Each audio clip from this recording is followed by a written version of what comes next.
اللهم صل على سيدنا محمد وعلى آل سيدنا محمد بعدد كل ذرة مئة ألف ألف مرة. اللهم صل على سيدنا محمد معدن الجود والکرم آلہ وسلم. سامعین اور ناظرین کرام، السلام علیکم ورحمۃ اللہ وبرکاتہ. سورہ مائدہ آیت نمبر 4. اعوذ باللہ من الشیطان الرجیم، بسم اللہ الرحمن الرحیم. یسألونک ماذا احل لہم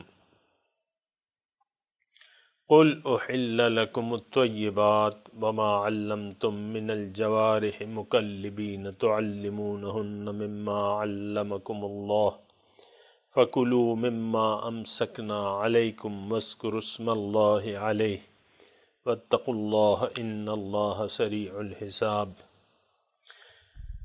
اليوم احل لکم الطیبات وطعام الذین اوتوا الکتاب حل لکم وطعامکم حل لہم والمحصنات من المؤمنات والمحصنات من الذین اوتوا الکتاب من قبلکم اذا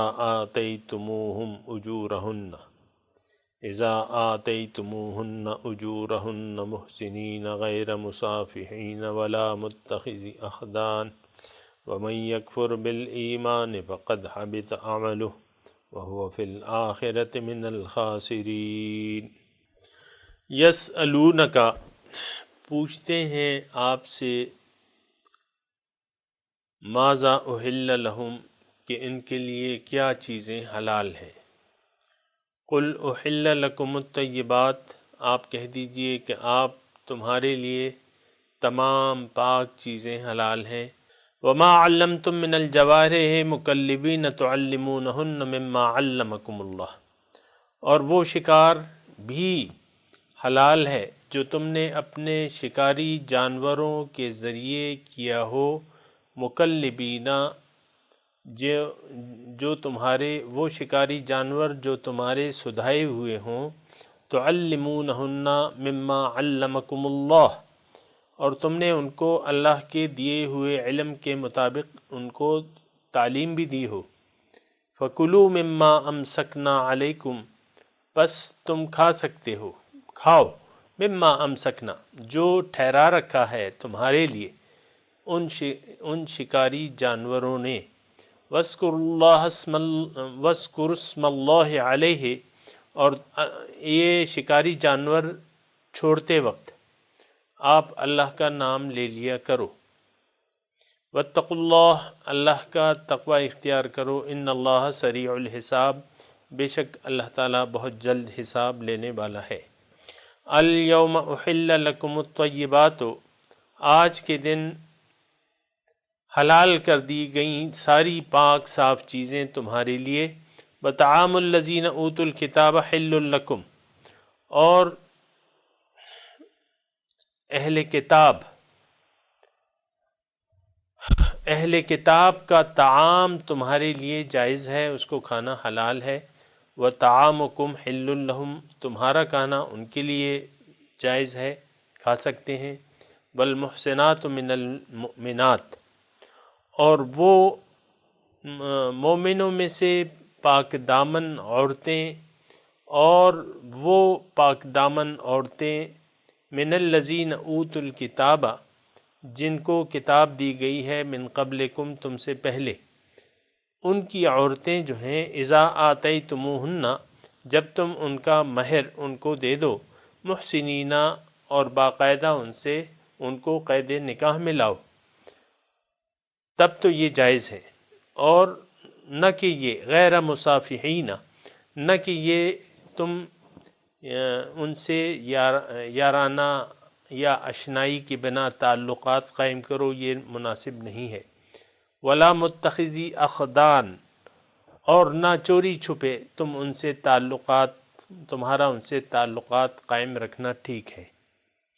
ومن یکفر بالایمان فقد حبط عملہ، اور جس نے کفر کیا یا کفر کی روش اختیار کر لی ایمان لانے کے بعد، تو اس کے جو اب نیک اعمال ہیں وہ بھی ضائع ہو جائیں گے.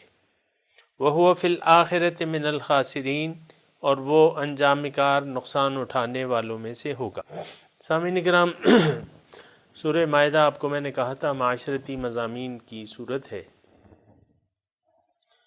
آج کا جو سبق ہے، کل کا سبق تھوڑا سا میں اس کا خلاصہ بیان کرنا چاہتا ہوں کہ کل ہم نے جو سبق پڑھا تھا الیوم اکملت لکم دینکم واتممت علیکم نعمتی وردیت لکم الاسلام دینا، اس میں اللہ تعالیٰ نے ہمارے لیے ایک لائن جو ہے گائیڈ لائن مقرر کر دی اور ہمیں یہ کہا کہ دیکھو میں نے اپنی نعمتیں تم پر تمام کر دی ہیں۔ سامعین کرام، کافی میں نے اس پہ بات کی تھی، لیکن میرے خیال سے یہ بات تھوڑا سا اس پہ کرنا رہ گیا تھا کہ یہ دین جو ہے یہ اللہ تعالیٰ کی نعمت ہے، بہت بڑی نعمت ہے۔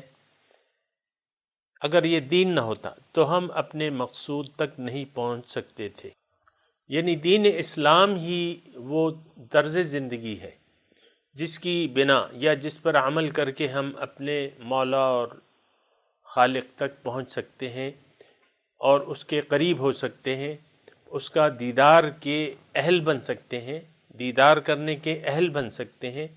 اور جس نے بھی یہاں حق جو ہے سامعین اکرام، حق قرآن مجید میں ایک آیت ہے کہ من کان فی ہذہ اعمی فہو فی الآخرۃ اعمی واضل سبیلا، جو یہاں اندھا رہا وہ وہاں بھی اندھا رہے گا اور اس نے راستہ غلط کیا ہوگا۔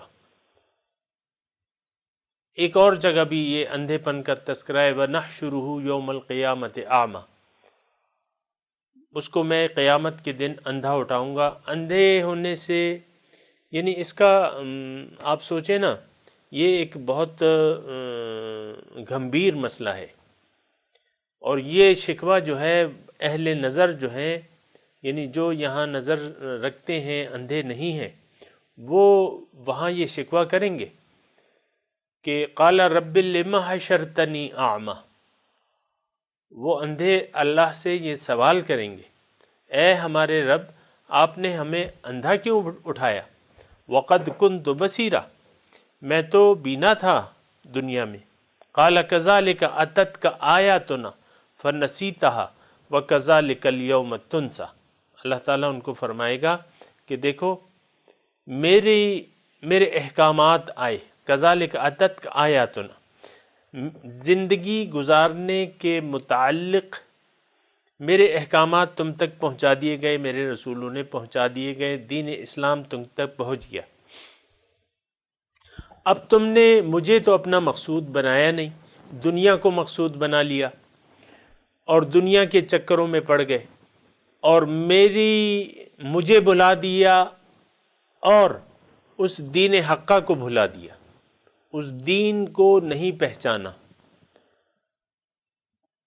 فنسیتہا، تمہارے پاس میری احکامات آئے زندگی گزارنے کے متعلق کہ بھئی اللہ کو مقصود بنا کر اس طریقے کے مطابق زندگی گزارو، تو فنسیتہا کے مطلب ایک معنی یہ بھی نکلتا ہے کہ تم نے وہ مقصد ہی بھلا دیا جس کے لیے تم پیدا کیے گئے تھے، یعنی اپنے مقصود کو بھی بھول گئے۔ ظاہر ہے کہ اللہ جو ہمارا مقصود ہے اس کو مقصد نہ بنانا یہ اللہ کو بھول جانے کے مترادف ہے۔ سامعین کرام، یہ بات نوٹ کر لیں۔ یعنی ایک شخص کہتا ہے میں اللہ تعالیٰ کو مانتا ہوں، مثال کے طور پہ، جیسا کہ ہم سب اکثریت ہم میں سے یہ دعویٰ یہ سمجھتی ہے کہ ہمارا ایمان ہے اللہ پہ۔ سامعین کرام، بات ایسی نہیں ہے۔ اگر اللہ تعالیٰ آپ کا مقصود، محبوب، مطلوب اور معبود واحد نہ بن جائے، اس کا مطلب یہ ہے آپ کا اللہ پہ ایمان نہیں ہے۔ اس کا یہ بھی مطلب ہے کہ آپ نے اللہ تعالیٰ کو بھلا دیا بحیثیت مقصد کے، مقصد زندگی کے، کیونکہ مقصود تو صرف ایک ہے اور لا مقصود الا اللہ، اللہ کے سوا کوئی مقصود نہیں ہے۔ تو اگر آپ نے اپنی زندگی، آئندہ زندگی کے لیے اللہ تعالیٰ کو مقصد واحد نہ بنایا، اور یہ نہ کہا کہ ان صلاتی و نسکی و محیایا و مماتی للہ رب العالمین لا شریک لہ۔ جب تک آپ نے یہ نعرہ مستانہ نہیں لگایا ہے تو اس کا مطلب یہ ہے کہ آپ نے اللہ کو بھلا دیا ہے، اور اللہ تعالیٰ نے یہ تاکید بھی کی ہے کہ وَلَا تَكُونُوا كَالَّذِينَ نَسُوا اللَّهَ فَأَنسَاهُمْ أَنفُسَهُمْ، تم ان لوگوں کی مانند نہ ہو جانا جنہوں نے اللہ کو بھلا دیا، یعنی اس کو اپنا مقصد زندگی نہ بنایا، اس کی طرف متوجہ نہ ہوئے، اس کی طرف توبہ تائب نہ ہوئے، اس کی طرف رجوع نہ کیا۔ تم نہ ہو جانا ایسے لوگوں کی مانند جنہوں نے اپنے اللہ کو بھلا دیا۔ نتیجتاً اس کا نتیجہ کیا ہوا کہ وہ اپنے آپ کو بھول گئے۔ فَأَنسَاهُمْ أَنفُسَهُمْ، اپنے رب کو بھول گئے، یعنی کیا مطلب؟ اپنے آپ کو بھول گئے، رب کو بھلا دیا، اس کا نتیجہ یہ نکلا کہ یہ اپنے آپ کو بھی بھول گئے۔ سامعین کرام، اپنے آپ کو بھولنے کا کیا مطلب ہے؟ کہ آپ نے اپنے آپ کو نہ پہچانا، آپ کی نظر ظاہر پر پڑی، اپنے ظاہر پر پڑی اور آپ اس پر ایمان لے آئے۔ ایک بہت بڑی اکثریت آج اپنے ظاہر پر بلکہ ظاہر پر ایمان ہے ان کا۔ اللہ تعالیٰ اس کی طرف اشارہ ہمیں کہتے ہیں، اشارہ کر کے کہتے ہیں کہ یعلمون ظاہرا من الحیات الدنیا وہم عن الآخرۃ غافلون، یہ لوگ دنیا کے ظاہر سے تو واقف ہیں اور آخرت سے جو ہیں یہ غافل ہیں۔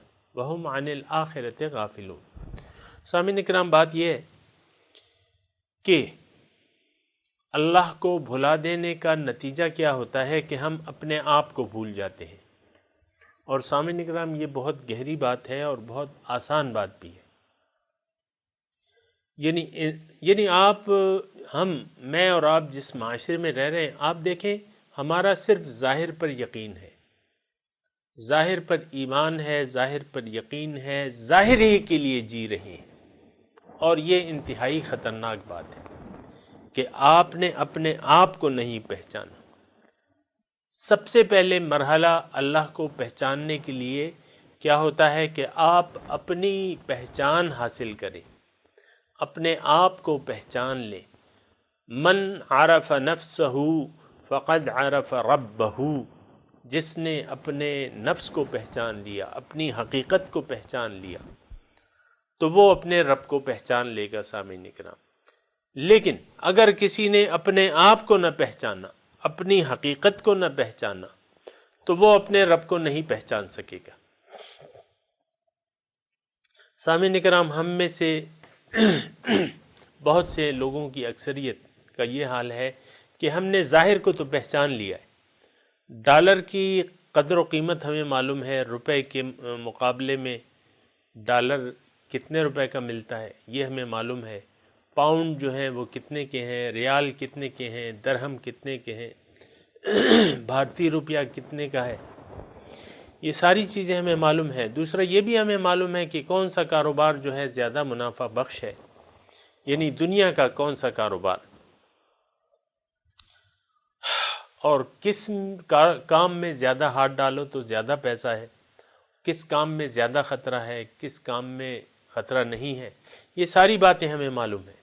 یعلمون ظاہرا من الحیات الدنیا وہم عن الآخرۃ غافلون، اور آخرت سے یہ لوگ غافل ہیں۔ سامعین کرام، میں تذکرہ کر رہا تھا آپ کو کہ من کان فی ہذہ اعمی فہو فی الآخرۃ اعمی، اس آیت پر اکثر میں جہاں تک اندازہ لگاتا ہوں یا میری آبزرویشن ہے وہ یہ ہے کہ ہم قرآن کی بہت سی آیتیں سن تو لیتے ہیں لیکن اس پر پھر تدبر نہیں کرتے، تفکر نہیں کرتے، سوچتے نہیں ہیں اس میں۔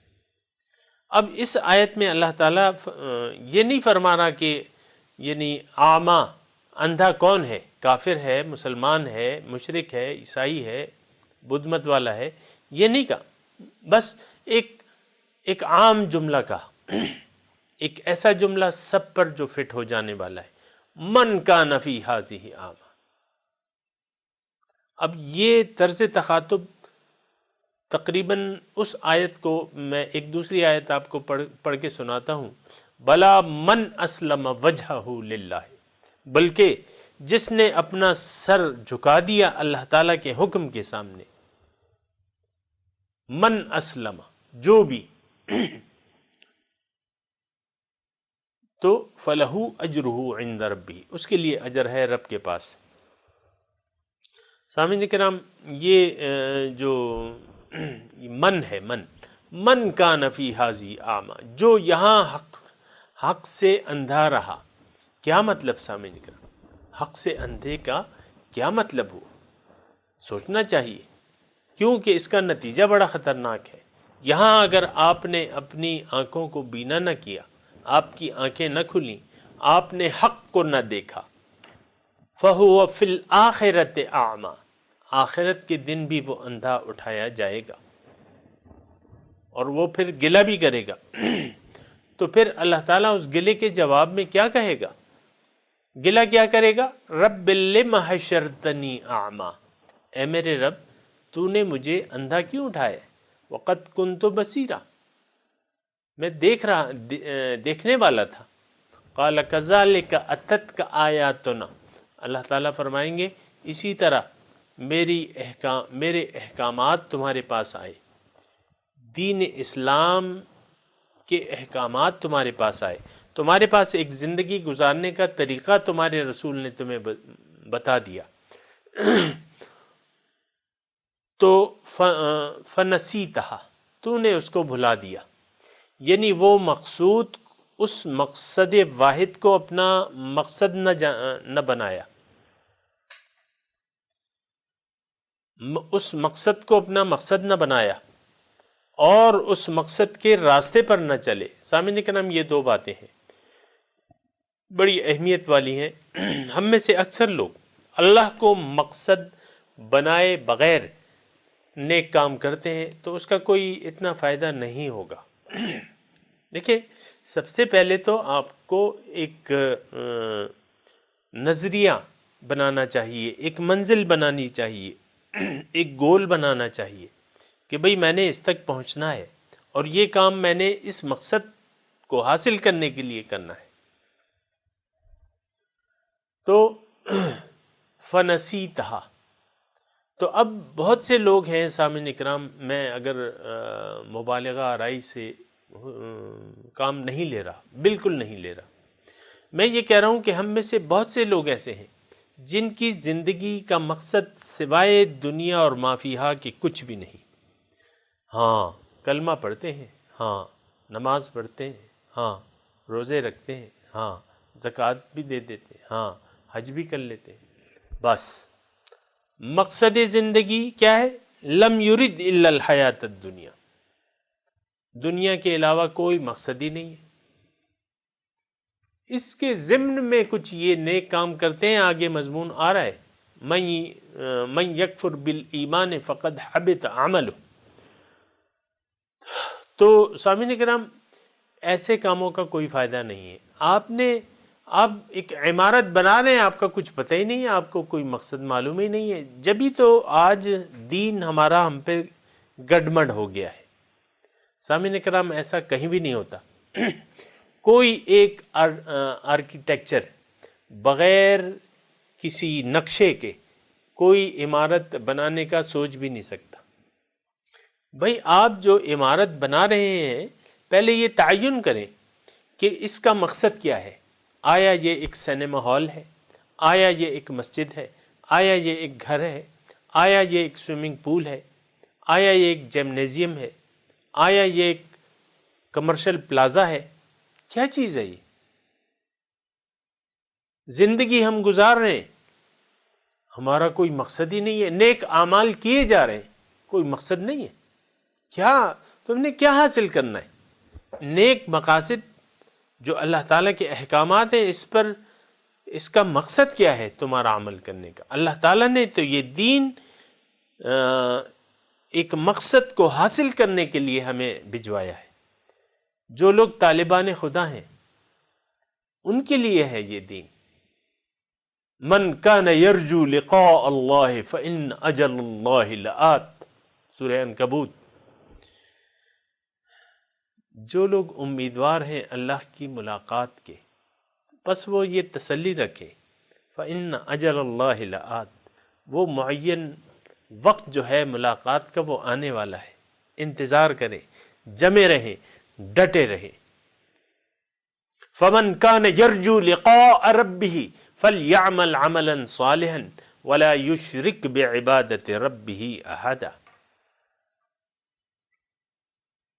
فمن کان یرجو لقاء ربہ، جو امیدوار ہو اللہ تعالی سے ملاقات کا، اب اس کو کیا کرنا ہے؟ یعنی جو امید رکھتا ہے، جس کا مقصد رب سے ملاقات ہے، تو فمن کان یرجو لقاء ربہ، جو اپنے رب سے ملاقات کا امیدوار ہے۔ اب اس کے لیے پھر طریقہ کار بتایا جا رہا ہے، اور اس کا حاصل یہ ہے کہ اس کو دین اسلام پر عمل کرنا چاہیے، ان ہدایات پر عمل کرنا چاہیے، صرف اللہ کی بندگی کرنا چاہیے، صرف اللہ کا حکم ماننا چاہیے۔ یہ اگلے مضمون میں یہ مضمون ہے، وہ مضمون میں آپ کو پڑھ کے سنا دیتا ہوں۔ تو فمن کان یرجو لقاء ربہ فلیعمل عملا صالحا، اب اس کو یہ چاہیے کہ یہ عمل صالح کرے۔ عمل صالح کیا ہے یہ بھی میں بتاتا ہوں آپ کو۔ ولا یشرک بعبادۃ ربہ احدا، اور اپنے رب کی بندگی میں کسی کو شریک نہ ٹھہرائے، خالص اللہ کی اطاعت کرے اور عمل صالح کرے۔ فلیعمل عملا صالحا، عمل صالح کرے۔ فمن کان یرجو، یعنی جس کا ایمان ہو اللہ پہ کہ میری رب سے ملاقات ہونی ہے، ڈن ہے، اور میرا یہی مقصد ہے، اللہ کی ملاقات کے لیے میں جی رہا ہوں۔ ان صلاتی و نسکی و محیای و مماتی للہ رب العالمین، میرا سب کچھ اللہ کے لیے، زندگی، موت، سارے کام اللہ کے لیے۔ تو فمن کان یرجو لقاء ربہ فلیعمل عملا صالحا ولا یشرک بعبادۃ ربہ احدا۔ یا ایہا الانسان انک کادح الی ربک کدحا فملاقی، اے رب سے ملاقات کی امید رکھنے والے، تم خوب محنت کرو گے، خوب جد و جہد کرے گے۔ کادح الی ربک کدحا، خوب محنت کرو گے۔ فملاقی، بس امید رکھو کہ تمہاری ملاقات اللہ پاک سے ہو جائے گی۔ اللہ اللہ اللہ اللہ۔ ان الذین لا یرجون لقاءنا ورضوا بالحیاۃ الدنیا واطمأنوا بها والذین هم عن آیاتنا غافلون اولئک مأواہم جہنم۔ اللہ تعالیٰ فرما رہا ہے ان الذین لا یرجون لقاءنا، بے شک وہ لوگ جو میری ملاقات کی امید نہیں رکھتے۔ کیا مطلب؟ کہ ان کا مقصد زندگی یہ نہیں ہے کہ ہم نے اپنی زندگی ایسی گزارنی ہے کہ ہم رب سے ملاقات کے اہل ہو سکیں۔ سامعین کرام، یہ عمل صالح جو ہے یہ انسان کو اس بات کا اہل بنا دیتا ہے، رب سے ملاقات کا، رب سے دیدار کا، رب سے قریب ہونے کا اہل بنا دیتا ہے۔ اور ایسا اہل بن جاتا ہے سامعین اکرام کہ اس کے اور رب کا یعنی کام جو ہے بھی ایک حدیث کا ٹکڑا میں آپ کے سامنے پیش کر رہا ہوں کہ وہ اتنے قریب ہو جاتا ہے، اللہ تعالیٰ فرماتا ہے کہ میں اس کے ہاتھ بن جاتا ہوں، مجھ سے کام کرتا ہے، میں اس کے پاؤں بن جاتا ہوں، مجھ سے وہ چلتا ہے، میں اس کی آنکھیں بن جاتا ہوں، مجھ سے وہ دیکھتا ہے، میں اس کے کان بن جاتا ہوں، مجھ سے وہ سنتا ہے۔ اتنے قریب ہو جاتا ہے اللہ۔ تو اللہ تعالیٰ فرما رہے ہیں کہ ان الذین لا یرجون لقاءنا، وہ لوگ جن کو امید ہی نہیں ہے رب سے ملاقات کی، کیا مطلب؟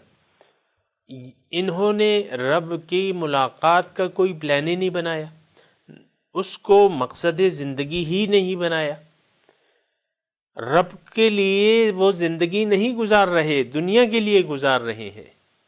اس کا کیا مطلب ہے؟ لا یرجون لقاءنا، ان کو میری ملاقات کی امید ہی نہیں ہے۔ سامعین کرام تھوڑی سی توجہ کریں، آپ کو بلاوا آتا ہے مثال کے طور پہ چین کا صدر آپ کو بلا رہا ہے۔ چین ہمارا کہتے ہیں کہ دوست ملک ہے، ٹھیک ہے ہوگا۔ وہ چین ایک یعنی دنیا کے لحاظ سے ایک بہت بڑی پاور ہے۔ آپ کو ایک چینی سفارت خانے سے ایک لیٹر آتا ہے کہ چین کے صدر جو ہیں آپ سے ملنا چاہتے ہیں، آپ سے ملاقات کرنا چاہتے ہیں۔ سامعین کرام مثال ہوتی ہے سمجھنے کے لیے، اس کو تھوڑی دیر کے لیے مثال کو حقیقت سمجھ لیں۔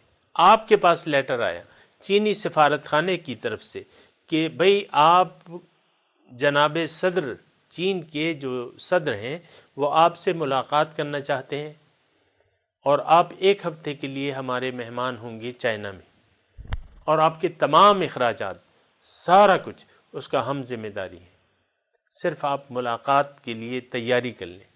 کچھ کپڑے بنانے ہیں آپ کے لیے، یہ $10,000 بھی ہیں، آپ اپنی فیملی کو بھی لا سکتے ہیں، ٹکٹ آپ کے فری ہیں، صرف آپ بمے فیملی کے آ کے چین میں 10 دن رہیں، اور وہ آپ ہمارے سرکاری مہمان ہوں گے، اور صدر سے آپ کا ملاقات کا وقت ڈن ہے، فلاں تاریخ کو آپ کی ملاقات ہے۔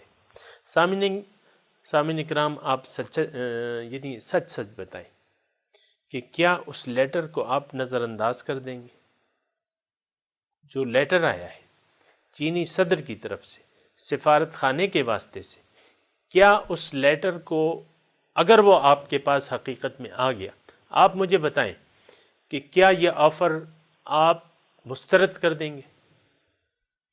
10 دن کی چائنا کی سیر، جس میں دیوار چین کی سیر بھی شامل ہے، مختلف جگہیں ہیں وہاں، کھانا پینا سب کچھ ہائی پروفائل ہوں گے آپ مجھے بتائیں کہ کیا اس لیٹر کو آپ نظر انداز کر دیں گے؟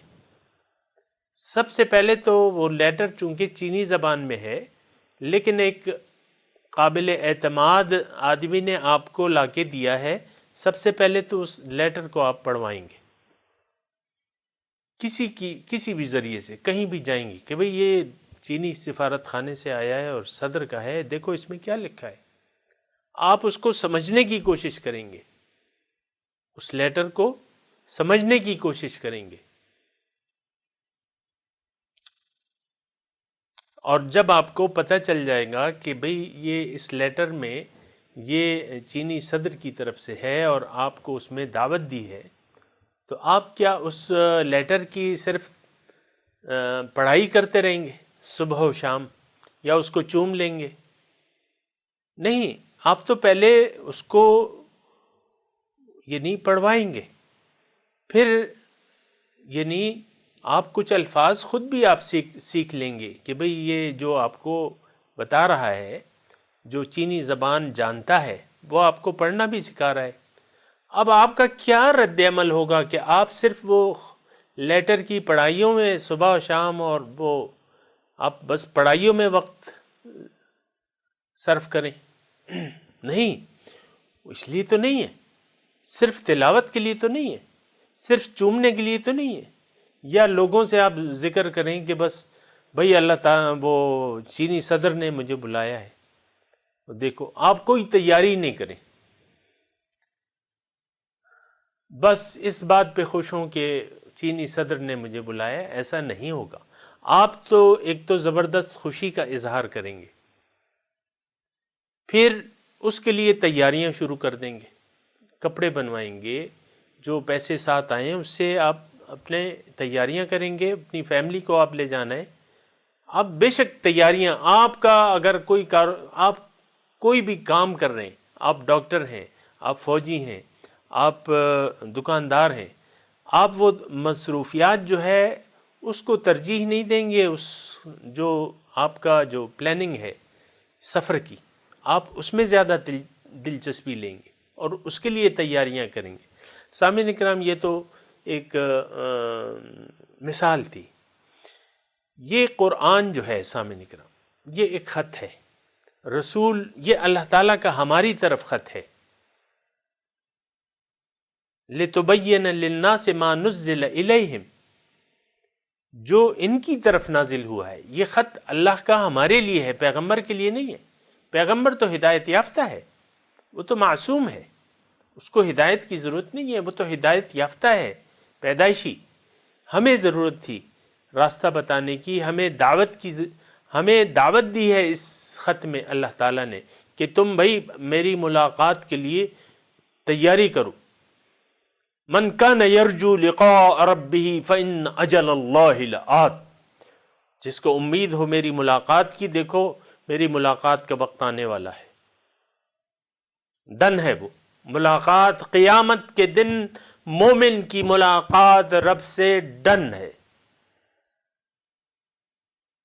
صحابہ بیٹھے ہوئے تھے، حضور نے فرمایا کہ صحابہ تم اپنے رب کو قیامت کے دن اسی طرح دیکھ سکو گے جس طرح آج یہ 14ویں کا چاند نکلا ہے، اس کو تم دیکھ رہے ہو۔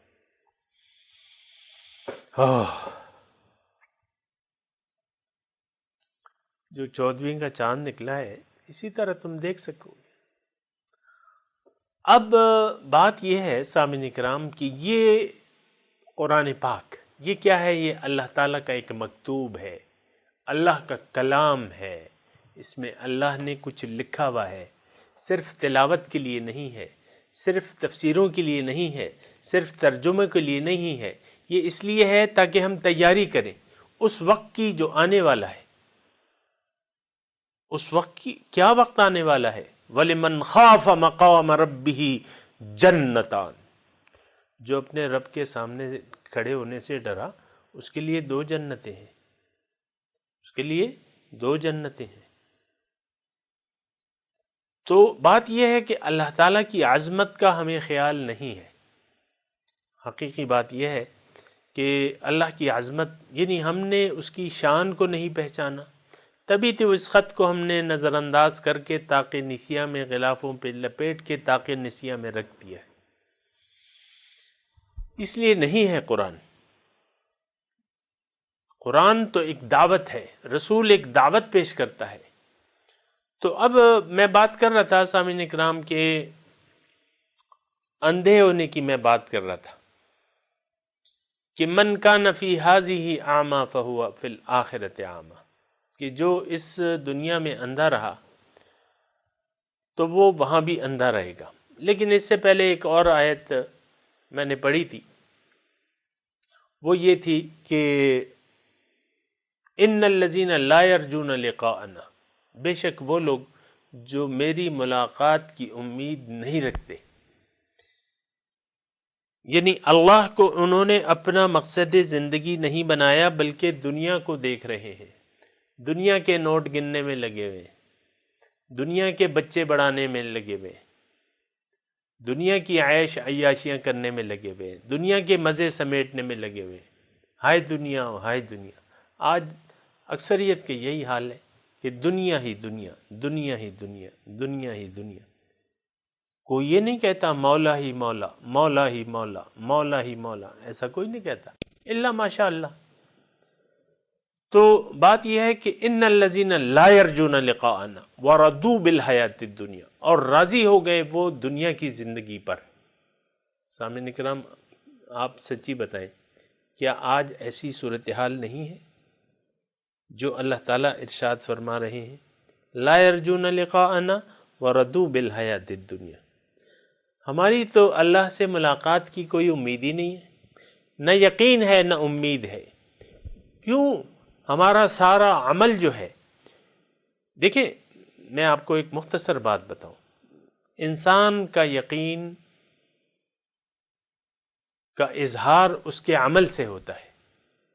ہماری ساری تیاریاں تو دنیا کے لیے ہیں، ساری توجہ تو دنیا کی طرف ہے، رب سے ملاقات ہمیں معلوم ہی نہیں ہے، جس کو بتا بھی تو وہ بھی پھر اہمیت نہیں دیتا اسے، یعنی پھر بھی اہمیت، پتہ بھی چل جائے نا پھر بھی اہمیت کا احساس نہیں ہوتا کہ بھئی رب سے ملاقات، چھوڑو جی، دیکھیں گے، جانے دو، دیکھیں گے، ابھی تو یہ دنیا کے کچھ فائدے اٹھا لو اور پھر دیکھی جائے گی، دیکھیں گے۔ وہ پشتو میں کہتے ہیں بھئی گورو باو کتے بشی، چہ آخرت راشی نو بیا بگورو، آخرت سر و آخرت کی گورو، یعنی کیا ترجمہ ہے اس کا؟ کہ دیکھیں گے، دیکھا جائے گا، اور آخرت کو آخرت میں دیکھیں گے کہ کیا ہوتا ہے، بس جو بھی ہوتا ہے دیکھیں گے۔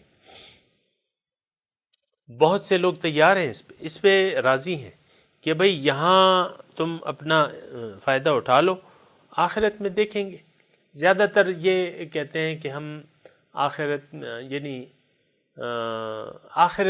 آخری عمر کے لیے نیک کام یا نیکی جو ہے وہ آخر عمر کے لیے اٹھا کے رکھ دیتے ہیں کہ ابھی تو میں جوان ہوں، ابھی تو کر لو جو کرنا ہے، عیاشیاں کر لو، مزے کر لو، کھا لے، پی لے، جی لے، یہ سب وہ ہے۔ تو ان الذین لا یرجون لقاءنا، وہ لوگ جو میری ملاقات کی امید نہیں رکھتے، وردوا بالحیات الدنیا، راضی ہو گئے دنیا کی زندگی پر، واطمأنوا بها، اور مطمئن ہیں اس پہ، والذین هم عن آیاتنا غافلون، اور وہ لوگ جو میرے احکامات پر عمل کرنے سے غافل ہیں، میرے قرآن پر عمل ہی نہیں کر رہے، میری رضا کے مطابق زندگی نہیں گزار رہے، میرے راستے پر نہیں چل رہے، میرے رسول کی اتباع ہی نہیں کر رہے۔ والذین هم عن آیاتنا غافلون، ان کا ٹھکانہ ایک جو ہے اللہ تعالیٰ فرما رہے جہنم ہے۔ سامعین کرام آپ دیکھ لیں خود، میں مزید اس پہ کچھ تبصرہ نہیں کروں گا، لیکن من کان فی ھذہ اعمی، جو اس دنیا میں اندھا رہا، اس نے حق کو نہیں پہچانا، دنیا کو تو پہچان لیا، دنیا کے سود و زیان کو تو یہ پہچان گیا ہے، حق کو نہیں پہچانا، اپنے رب سے کوئی تعلق ہی نہیں جوڑا،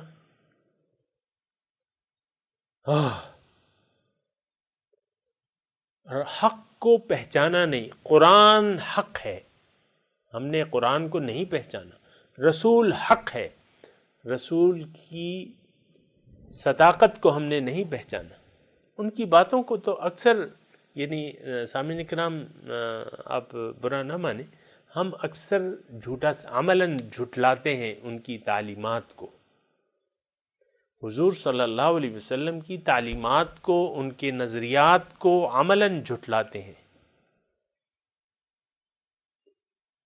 ورنہ انہوں نے تو ہمیں کہا ہے کہ کن فی الدنیا کأنک غریب او کعابری سبیل، دنیا میں ایسے رہو گویا تم ایک مسافر ہو، راہ چلتے ایک مسافر ہو،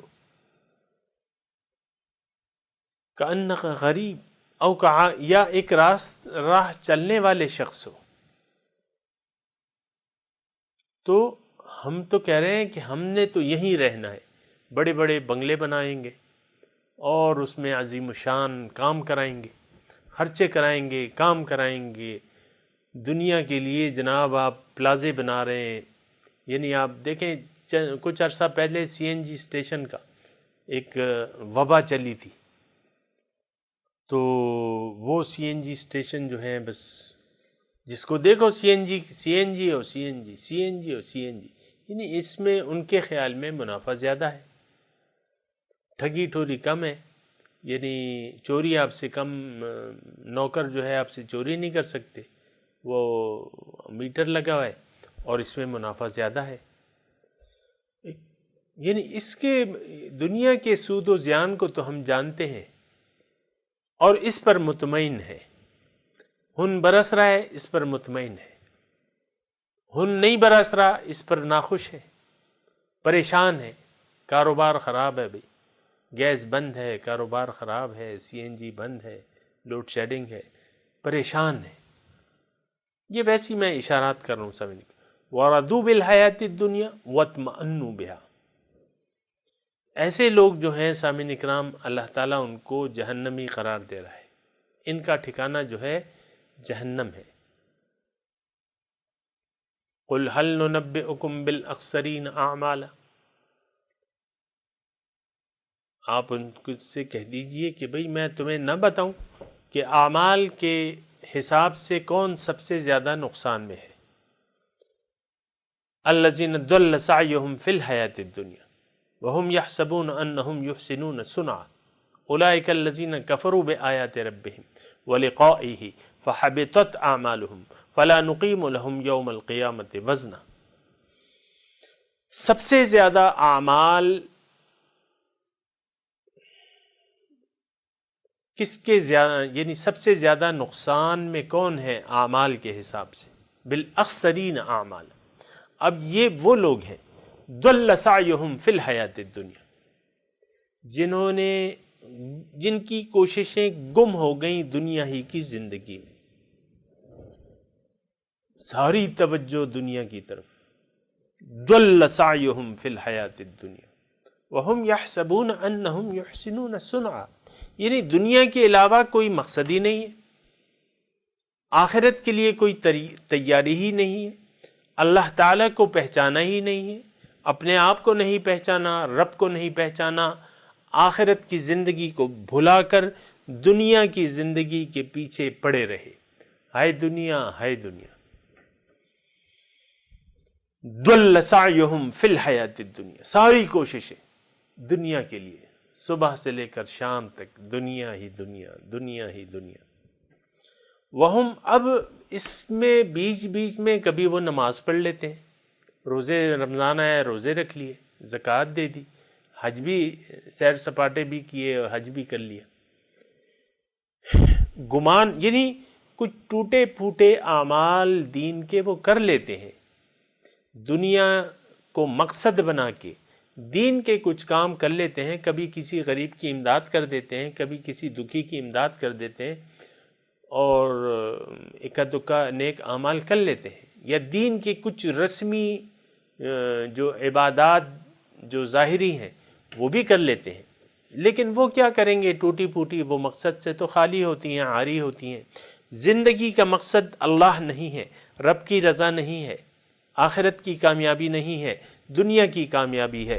ضل سعیہم فی الحیاۃ الدنیا وہم یحسبون انہم یحسنون صنعا، گمان ان کا یہ ہے کہ بھئی ہم تو کسی کو دھوکہ نہیں دے رہے، کسی سے فریب نہیں کر رہے، کسی کا پیسہ نہیں کھا رہے، کسی کو دکھ نہیں دے رہے، بس اور کیا چاہیے؟ درد دل کے واسطے پیدا کیا انسان کو، ورنہ کچھ کم نہ تھے کر روبیاں، ورنہ طاعت کے لیے کچھ کم نہ تھے کر روبیاں۔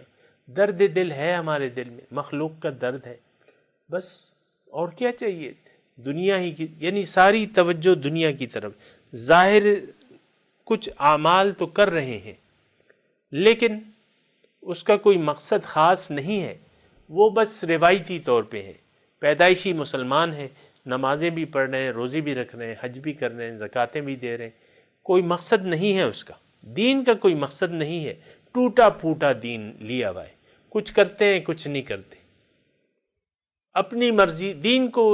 دین جو ہے ان کی خواہشات کے تابع ہے، یہ دین کے تابع نہیں ہے، دین میں پورے کے پورے داخل نہیں ہو رہے، ادھورا دین لیا ہوا ہے۔ تو گمان اب یہ ہے کہ ہم بڑا اچھا کام کر رہے ہیں، بڑی اچھی زندگی ہم نے گزاری، اللہ کا بہت بہت شکر ہے کہ اس نے پیسہ دیا ہے اور ہن برس رہا ہے، بہت شکر ہے اللہ تعالیٰ کا۔ یحسبون انہم یحسنون صنعا اولئک الذین کفروا بآیات ربہم، یہ وہ لوگ ہیں جنہوں نے اپنے رب کے احکامات، اس کی رضا، اس کی دعوت، اس سے انکار کر دیا۔ وَلِقَائِهِ، اور اس کی ملاقات کو بھی نظر انداز کر دیا۔ ملاقات کو، اللہ کی ملاقات کو اپنا مقصد ہی نہ جانا، اس کے لیے کچھ کوششیں نہیں کی، اس کے لیے کچھ مجاہدے نہیں کیے، اس کے لیے نفس پر کچھ کنٹرول ہی نہیں کیا، رب کی ملاقات سے انکار کر، عملاً انکار کر دیا۔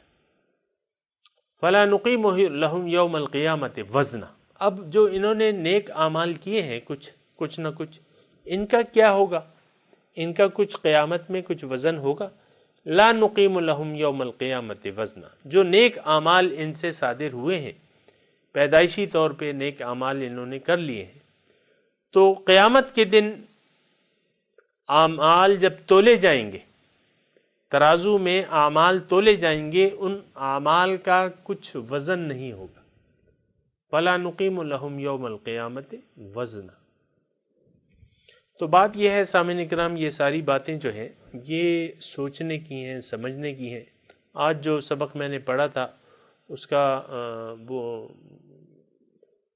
ترجمہ تو میں نے کر دیا ہے، لیکن تفصیل ابھی رہتی ہے۔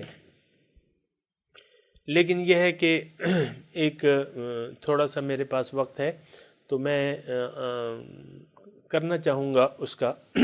یسألونک ماذا احل لہم، یہ پوچھتے ہیں آپ سے کہ کیا چیز حلال ہے۔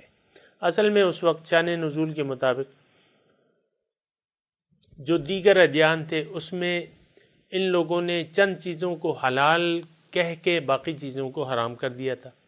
یہاں بھی یعنی مسلمانوں نے یعنی اس کے نہ جاننے کی وجہ سے، یعنی حقیقت نہ جاننے کی وجہ سے انہوں نے بھی یہ چاہا کہ ہمیں حلال اشیاء کی فہرست دے دی جائے، باقی حرام ہوں گی۔ اللہ تعالیٰ ایسا چاہتا نہیں تھا۔ اللہ تعالیٰ نے اس امت پر رحم کیا ہے، کرم کیا ہے کہ جو حرام اشیاء ہیں وہ چند ہیں، باقی سب حلال ہیں۔ یعنی حلال انہوں نے یہ یسألونک سے یہ مراد ہے کہ یہ کہتے ہیں کہ ہمیں حلال اشیاء کی فہرست دے دیں۔ اللہ تعالیٰ نے بجائے اس کے کہ وہ چیزیں گنواتا، اللہ تعالیٰ نے ایک پالیسی، اصول مقرر کر دیے کہ بھئی جو بھی پاک صاف چیزیں ہیں وہ سب حلال ہیں، الا ما یتلی علیکم، جو تم پر تلاوت کیا گیا ہے، مردار وغیرہ جس کا ہم تذکرہ پڑھ چکے ہیں، یہ حرام ہے، باقی حلال ہے۔ ہر پاک صاف چیز جو ہے، پاک جو آپ کی طبیعت قبول کرے وہ، اور وہ حرام نہ ہو تو وہ جائز ہے آپ کے لیے۔ بعض وقت یہ ہوتا ہے ایک چیز حلال ہوتی ہے لیکن کھانا آپ ناگوار سمجھتے ہیں، تو ٹھیک ہے آپ نہ کھائیں اسے۔ بہت سے لوگ ہوتے ہیں کہ ایک چیز کو حلال ہوتی ہے لیکن کھانا نہیں پسند کرتے، ٹھیک ہے، اس کی کوئی یعنی زبردستی اس میں نہیں ہے۔ جو پاک صاف چیزیں ہیں جس کو آپ کی طبیعت قبول کرتی ہے، جس کو کھانا، اور وہ حرام نہیں ہے، جو حرام کی فہرست میں نہیں ہے، اس کو آپ کھا سکتے ہیں۔ یعنی حلال اشیاء کی فہرست نہیں ہے، وہ سب چیزیں حلال ہیں سوائے ان چیزوں کے جن کا بیان کر دیا گیا ہے۔ چند حرام اشیاء کا یا جانوروں کا وہ حلال ہے۔ وما علمتم من الجوارح، اور وہ شکار بھی حلال ہے جو تم اپنے شکاری جانوروں کے ساتھ کرتے ہو۔ وہ شکاری جانور جن کو مکلبین، جن کو تم نے سدھایا ہوا ہے، تعلمونہن مما علمکم اللہ، اور تم ان کو تعلیم تم نے دی ہے جیسے کہ اللہ تعالیٰ نے تمہیں تعلیم دی ہے۔ یعنی اپنی عقل جو ہے ہماری اللہ تعالیٰ ہی کی عنایت کردہ ہے، اسی کے ذریعے ہم دنیا میں کام کر رہے ہیں۔ ساری جو کام ہے اللہ تعالیٰ کی دی ہوئی عقل کے، اور ظاہر ہے کہ عقل اسی نے دی ہے۔ تو آپ اس شکار کو جو شکاری جانور نے آپ کے لیے کیا ہے، تو فَكُلُوا مِمَّا أَمْسَكْنَا عَلَيْكُمْ، جو شکار ان جانوروں نے، شکاری جانوروں نے آپ کے لیے ٹھہرا رکھا ہے، وہ کھانا آپ کے لیے جائز ہے۔ یعنی عام درندہ جو سدھایا ہوا نہ ہو، اس سے یہ مسئلہ نکلتا ہے کہ درندے کا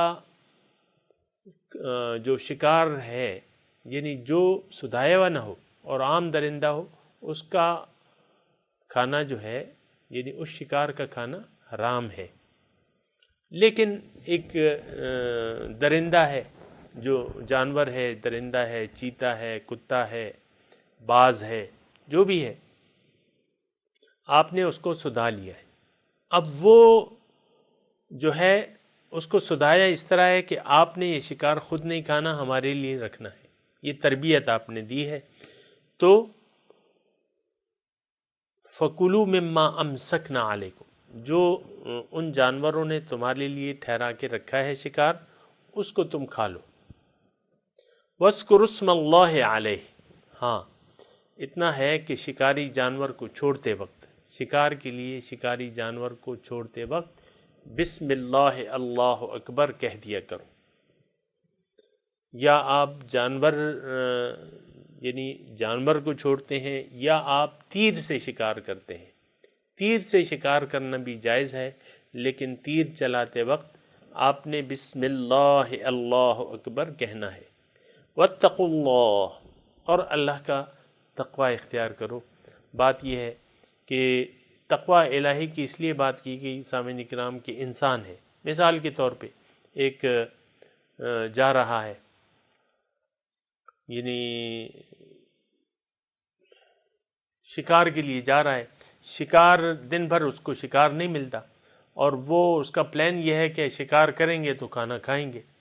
اتنے میں ایک شکار ملتا ہے، اور درندہ جو ہے خود ہی اس کو پھاڑ لیتا ہے، کچھ خود کھا لیتا ہے اور کچھ چھوڑ دیتا ہے۔ آپ نے نہ بسم اللہ کا نام لیا ہے اس پر، تو پھر اس شکار کو کھانا جائز نہیں ہے۔ تو اب یہ ہے کہ یہ تو یہاں تو تقوی کی بات آئے گی کہ اگر آپ کے دل میں تقوی ہے تو اگرچہ آپ بھوکے ہیں تو پھر بھی آپ کو برداشت کرنا ہے اس بھوک کو، اور اللہ کی ناراضگی سے ڈرنا ہے، اور اس مردار کو نہیں کھانا۔ واتقوا اللہ، یہ تمام معاملات جو ہیں پھر اس میں تقوی جو ہے اس کے ذریعے معاملات جو ہیں وہ سیدھے ہوتے ہیں، اور تقوی جو ہے وہ دل کی بات ہے۔ واتقوا اللہ، اس لیے اللہ پاک کہہ رہے ہیں کہ دیکھو احکامات تو میں نے دے دیے ہیں، اب ان پر عمل کرنا تمہارا کام ہے، اور اللہ تعالیٰ کی رضا کو پوری طرح مد نظر رکھنا چاہیے تم نے۔ اور دیکھ لو ان اللہ سریع الحساب، اگر تم ایسا نہ کرو گے تو اللہ تعالیٰ بہت جلد حساب لینے والا ہے، سریع الحساب، بہت جلد حساب لینے والا ہے۔ تو سامعین کرام یہاں تک مضمون آ گیا ہے، اور اس کے بعد مضمون جاری ہے، انشاءاللہ اگلی نشست میں اس پر بات کریں گے۔ وآخر دعوانا ان الحمد للہ رب العالمین، والسلام علیکم ورحمۃ اللہ وبرکاتہ۔